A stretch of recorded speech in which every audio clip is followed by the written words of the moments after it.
See, in the presence of media people, I would like to express my sincere thanks to Sadish Sail MLA, who has taken strain and pain for the rescue operation. At last, who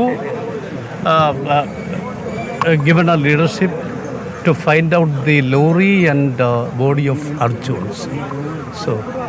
So, sir, we committed for you. Always. Thank you, sir. Thank you for blessing. കഴിഞ്ഞ ആഴ്ച മുഖ്യമന്ത്രി നിലമ്പൂർ വന്നിരുന്നു. അന്ന് ഞങ്ങൾ സംസാരിച്ചു. അപ്പോൾ Karnataka government ഇനിയും തയ്യാറാണ്, എന്ത് സാമ്പത്തിക സഹായം ചെയ്യാനും ഗവൺമെൻറ് തയ്യാറാണ് എന്ന് കൃത്യമായി അന്ന് പറഞ്ഞിട്ടാണ് പോയത്. അപ്പോൾ അതിനു വേണ്ടി ഇപ്പം 5 ലക്ഷം കൈമാറി ഗവൺമെൻറ്. ഇപ്പം കൊടുത്തു കഴിഞ്ഞു. ഫാമിലിക്ക് കൊടുത്തു, സതീഷയിൽ കൊടുത്തു. ഗവൺമെൻറ് ഓഫ് കർണാടകയുടെ ആദ്യം പ്രഖ്യാപിച്ച 5 ലക്ഷം രൂപ ഇദ്ദേഹം കൈമാറി ആശ്വാസനമായി. 1 ലക്ഷം രൂപ വ്യക്തിപരമായി ഇദ്ദേഹം കൊടുത്തു കഴിഞ്ഞു.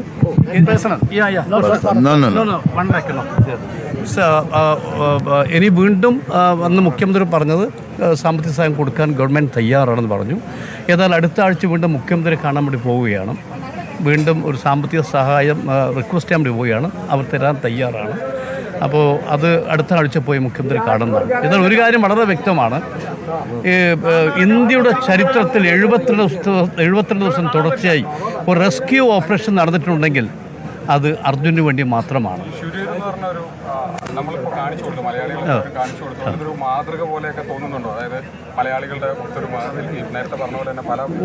ഒരു സംശയമെടുക്കാൻ അവർക്ക് അത്ഭുതമാണ്. കാരണം ഒരു ഡ്രൈവർക്ക് വേണ്ടി ഇതാണ് അവർ പറയുന്നത്. കേരളം മുഴുവൻ ഒന്നിച്ചെക്കുന്നു. മുഖ്യമന്ത്രി മുതൽ ഇങ്ങോട്ട് മുഴുവൻ മന്ത്രിമാരും MLA മാരും MP മാരും നേതാക്കളും ഒരുമിച്ച് നിൽക്കുന്നു. അത് വലിയ മാതൃകയാണ്. അതുകൊണ്ടാണ് 72 ദിവസം. ഇടയ്ക്ക് അദ്ദേഹം നേരത്തെ പറഞ്ഞു, ഇടയ്ക്കൊരു അനിശ്ചിതാവസ്ഥ വന്നു, ഡ്രഡ്ജറിനെ കുറിച്ച് വന്നു. ഞങ്ങൾ വീണ്ടും മുഖ്യമന്ത്രി കാണാൻ വേണ്ടി പോയി. അത് 90 ലക്ഷം വരുമെന്നാണ് അന്നത്തെ റെൻറ്റ് ഒടുവിൽ പറഞ്ഞത്. ഒടുവിൽ മുഖ്യമന്ത്രി ഞങ്ങൾ പ്രസിഡൻസിനെ വിളിച്ച് കലക്ടർ പറയുന്നു, സതീശ് പറഞ്ഞു അത് കാത്തിൽക്കണ്ട, ഡ്രഡ്ജറിന് അവർക്ക് നിർബന്ധമായി വരാൻ വേണ്ടി ആവശ്യപ്പെടുക.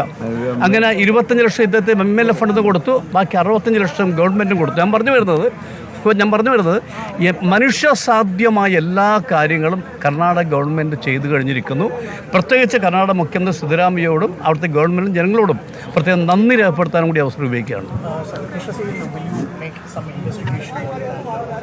And unscientific road construction that caused the death of Arjun. No, we are trying to divert that road, but we have to look at. I have given 2-3 directions because I don't want future it will again having a problem for others.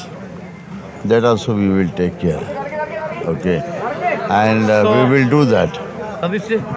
So thanks a lot. Thank you, sir. Thank you for your blessing, sir. Thank you for your blessing. Kind effort and help. Thank you, sir. To find out the lorry and the body of Arjun. Thank you very much. We never forget it. Thank you very much. Thank you.